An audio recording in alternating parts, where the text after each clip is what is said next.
आपल्याला 9 नंबरची पण चर्चा घ्यायची आहे मंत्री बरोबर महोदयांची, आहे, 3 नंबरची पण घ्यायची आहे. एकदा त्यांना आता सविस्तर प्रश्न माहिती आहे तर परत आपल्याला वेळ आहे म्हणजे थोडक्यात द्या. आणि आमच्या ह्या चर्चेचा गाभा जर तुम्ही मंत्री महोदय लक्षात घेतला असेल तर प्रामुख्यानं ही जी मागणी आहे की युवक युवती ही काही एक दिवसाचा विषय नाही, लाईफ लॉंग. नवीन युवक येणार, नोकरी लागणार, पुन्हा नवीन येणार. आपण यासाठी या खात्याचा कारभार घेतल्यापासून अनेक नवीन नवीन पावलं उचलली. छत्रपती राजर्षी शाहू महाराज रोजगार अभियान आपण सुरू केलं, मेळावे घेतले, मी स्वतः त्या मेळाव्याला हजर होतो. आपण नवीन नवीन करण्याचा प्रयत्न करताय, पण तरी सुद्धा मी आपलं लक्ष वेधू इच्छितो की आज साधं उदाहरण आपण जर घेतलं, बांधकाम घर बांधकाम हा विषय जरी घेतला, तुम्ही असो आम्ही असो इथं बसलेले प्रत्येक जण असो, सभापतीमध्ये घर बांधायचं म्हटलं तरी सुद्धा मिस्त्री कुठले असतात? मिस्त्री सुद्धा बाहेरचे म्हणजे देशातलेच आहेत, मान्य आहे. पण आपला विषय जो आहे तो मराठी माणसाला, मराठी युवकाला इथं न्याय मिळाला पाहिजे ना. म्हणजे तिथं जो कारपेंटर करणारा, फर्निचर करणारा तो राजस्थानचा, थोडक्यात अगदी थोडक्यामध्ये घेतो सभापती महोदय, मला वेळेचं भान आहे, लोक बसलेले आहेत, मान्य आहे. पण सभापती महोदय लक्ष ही अतिशय सिरियस विषय सभापती महोदय. कन्स्ट्रक्शन मध्ये आहेत पण ते इथं मला म्हणता येणार नाही. परंतु सभापती महोदय की बांधकामासाठी बाहेरचे, फर्निचर करायचा राजस्थानचा, पीओपी करायचा यूपीचा, रंग द्यायचा यूपीचा, म्हणजे सभापती महोदय ₹1 80 पैसे. एक मिनिट काळे साहेब, जो 97 मांडतो त्याला सविस्तर बोलायला मिळतं, बाकीच्यांनी प्रश्नच विचारायचे असतात. तुम्ही परत प्रश्न घ्या त्याला एक एक दोन मिनिटांमध्ये. सभापती महोदय यांच्यासाठी आपल्याला महाराष्ट्र युवक युवती विकास महामंडळ काढता येईल का? ज्या माध्यमातून हे सगळं मार्गदर्शन होईल, त्यांना कर्ज पुरवठा होईल, त्यांना जे स्किल पाहिजे ते कुठल्या स्किलला तू जावं, त्याची आवड कशामध्ये आहे तो त्या मार्गदर्शन करू शकेल, जिल्ह्याला आपल्याला मेळावा घेऊ शकेल. आणि अशा महामंडळाच्या अध्यक्षस्थानी आमच्यासारखे आमदार कोणी युवक बसवले तर काहीतरी कल्याण होईल. त्यामुळे या बाबतीत धोरण आखणार आहात का? माननीय विक्रम काले साहेबने जे विषय मांडला, कन्स्ट्रक्शन आणि ते बांधकाम विभागाशी संबंधित जे काही मटेरियल, ते सर्वात जास्त लेबर आता आज ऍग्रिकल्चर सोडून कुठे आहे तो कन्स्ट्रक्शन विभागामध्ये आहे. लेबर मी सांगतो त्यावर येतो.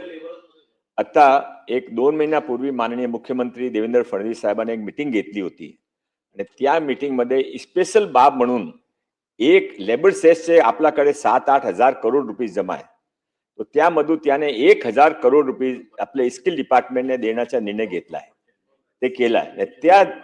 ते 1,000 करोड रुपयातून आपल्या स्किल मध्ये 1 वर्षाच्या आत, आमच्या आधी ते विभागाचे काही सेक्रेटरी वगैरे नाही आहे, आता तुम्हाला डिटेल सांगू शकत होतो नाहीये, काय करू ते.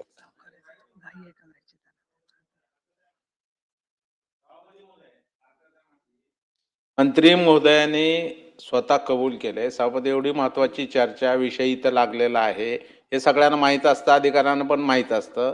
तर आता सचिव इथं नाहीत, म्हणजे कदाचित त्यांनी मंत्री महोदयांनी चिठ्ठी देऊ शकले असते उत्तर देण्यासाठी. स्वतः मंत्री महोदयांनी कबूल केलं. सभापती महोदय आपल्याकडून सूचना गेल्या पाहिजेत. वारंवार असं होत आहे, म्हणजे अधिवेशनापेक्षा दुसरी प्रायोरिटी कशाला आहे सभापती महोदय?